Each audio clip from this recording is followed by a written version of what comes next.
il y a quelqu'un qui est en train de se perdre. Il y a quelqu'un qui fait passer les autres avant lui, qui croit que aimer, c'est prioriser l'autre, c'est être là pour l'autre, c'est faire passer l'autre avant soi. Et on nous dit ici que cette personne est dans l'illusion, avec Christ universel, dans l'illusion du fait de comment on donne son amour, comment on reçoit aussi de l'amour. On a ici quelqu'un qui est plutôt dans le contrôle. Le fait de vouloir aussi toujours satisfaire les autres, toujours aussi vouloir être là pour les autres, c'est une sorte de contrôle dans le sens où le fait que quand on a l'impression que les autres ont besoin de nous, on a du coup la sensation qu'ils ne vont pas nous quitter, qu'ils ne vont pas nous abandonner. Donc le fait des fois de se faire sentir indispensable au sein d'un foyer ou au sein d'un couple, c'est aussi parfois des réactions à des peurs de ne pas être utile, donc d'être mis de côté, des peurs d'abandon, de perte. La situation elle est aussi peut-être compliquée parce que vous vous rendez compte que vous allez peut-être devoir laisser des personnes derrière vous, vous allez peut-être devoir vous séparer de personnes, peut-être aussi au niveau sentimental, mais on nous dit ici que vous allez être obligé de lâcher prise, vous allez être obligé de sortir du contrôle pour pouvoir vous respirer et redevenir aussi libre. Donc on nous dit ici que dans la situation, peut-être vous hésitez à quitter quelqu'un, peut-être que vous hésitez à changer de foyer, à changer de situation. Donc on va voir au niveau des obstacles. Donc le problème ici, c'est qu'on a quelqu'un qui est bloqué. Quelqu'un qui est tenté de penser vraiment aux autres. On a encore la carte ici qui revient. Regarde dans la journée combien de temps tu as pris en considération les autres plus que toi-même. Donc on a quelqu'un qui, si on avait la carte labyrinthe, je pense qu'elle serait tombée. On a quelqu'un quand même qui là tourne en rond. Quelqu'un qui n'arrive pas à reprendre ses propres pensées. Quelqu'un qui a du mal aussi à écouter ses intuitions. Quelqu'un qui a du mal aussi à donner du pouvoir en sa parole. On a quelqu'un aussi qui est en colère. Donc, je pense peut-être, et on a étreinte éternelle. Donc, peut-être que vous êtes en colère par rapport à une relation sentimentale. Peut-être que vous avez fait beaucoup pour la personne, vous étiez beaucoup là. Et on voit que la situation vous a enfermé. On voit que la situation vous a rendu plutôt triste, maussade, vous avez perdu votre énergie. Et on nous dit ici que du coup, vous ressentez une colère parce que vous avez l'impression, une colère et une frustration, parce que vous sentez bien que vous êtes mis de côté ou que la situation vous ne vous avantage pas vraiment.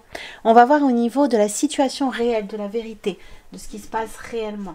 Donc on nous dit ici, on a la carte l'amour. Donc on nous dit que la situation réelle, c'est que normalement vous n'avez pas besoin de forcer les choses pour que la personne vous aime. Normalement vous n'avez pas besoin d'être serviable, vous n'avez pas besoin d'être utile.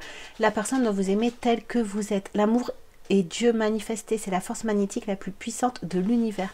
L'amour pur et altruiste attire à lui ce qui lui appartient et il n'a pas besoin de chercher ou de demander. Donc vous dit ici peut-être que la situation réelle, c'est que vous êtes en train de prendre du détachement par rapport à la situation, que vous êtes en train de vous rendre compte que vous méritez l'amour, que vous n'avez pas besoin de le demander. Et on a ici parole sacrée, ne change pas ta parole pour autrui, tu changes ta réalité pour autrui. Donc le fait de voir que cette situation vous tirez plutôt vers le bas, le fait de voir que peut-être c'était votre comportement qui faisait que vous mettiez dans ces situations-là de servitude, de passer après. On nous dit ici que ça vous a permis d'ouvrir une porte en vous-même, une porte où vous avez compris avec révélation que vous fonctionnez peut-être par auto-sabotage, par peur. Que justement, comme vous aviez peur, peut-être, il faut remonter, je pense, à votre enfance, peut-être aussi à des situations que vous avez vécues qui a laissé des blessures. Mais on voit ici que le contrôle, c'est pour éviter la peur. La peur de peut-être d'être abandonné, d'être rejeté, d'être seul. Et on nous dit ici que cette situation, la vérité sur cette situation, c'est qu'elle vous a permis d'ouvrir une porte sur vous-même. Et donc, de ce fait, vous allez pouvoir changer votre parole. Et vous allez du coup pouvoir changer votre réalité. On va voir ici le conseil. Donc, il y avait révélation et maintenant le secret. Donc, ici, le conseil peut-être, c'est de garder le silence par rapport à la situation. De faire plutôt un travail intérieur pour pouvoir vous délivrer de cette situation. Fais le tri dans ton fort intérieur. Les pensées qui viennent de toi, celles que tu crois comme les tiennes. Donc on nous dit ici que vous allez pouvoir prendre un nouvel engagement avec vous-même, qu'on vous conseille ici de vous prioriser vraiment, de vous voir comme une porte pour de nouvelles choses, vraiment comme une opportunité pour vous-même, et que ça va vous permettre du coup de de pouvoir vous reconcentrer sur vos projets, de pouvoir prendre du temps pour vous.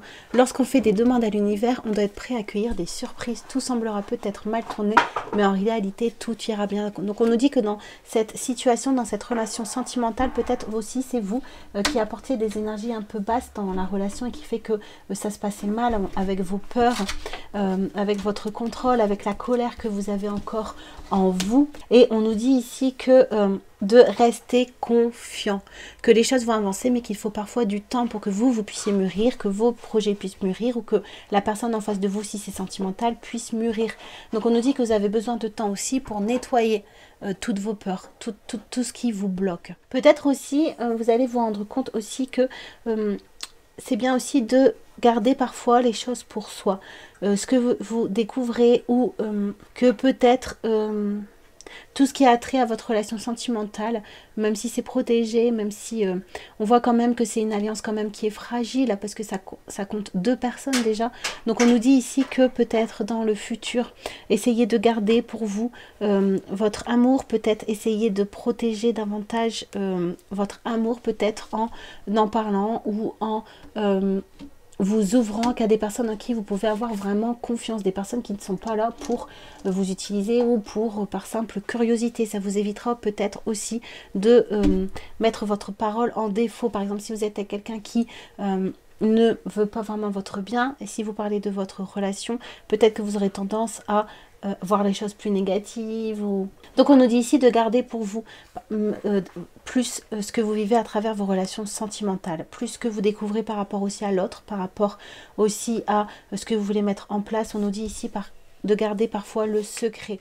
Donc on nous dit ici que la situation où vous avez pu voir peut-être des personnes qui portaient des masques, vous avez eu des révélations aussi par rapport à certaines personnes qui vous entouraient, certaines relations qui vous entouraient. On nous dit ici que ça a été très difficile, mais que ça vous permet d'ouvrir des portes pour un nouvel engagement envers vous-même. Peut-être que vous avez perdu beaucoup de temps justement à satisfaire les autres. Donc maintenant on vous propose vraiment de prendre du temps pour vous. Donc on nous dit ici que votre esprit est vraiment pour l'instant trop tourné vers les autres. On voit que vous avez du mal à vous regarder.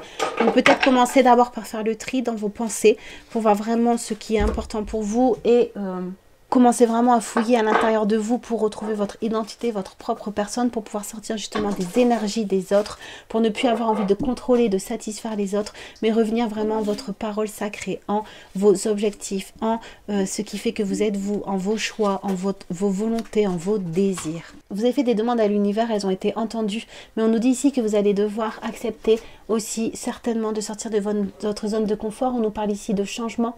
On nous dit ici qu'il va falloir aussi que vous ayez de la force, que vous sachiez aussi véritablement ce que vous désirez, que vous soyez clair avec vous-même quant à où vous voulez aller, à ce que vous voulez dans votre vie.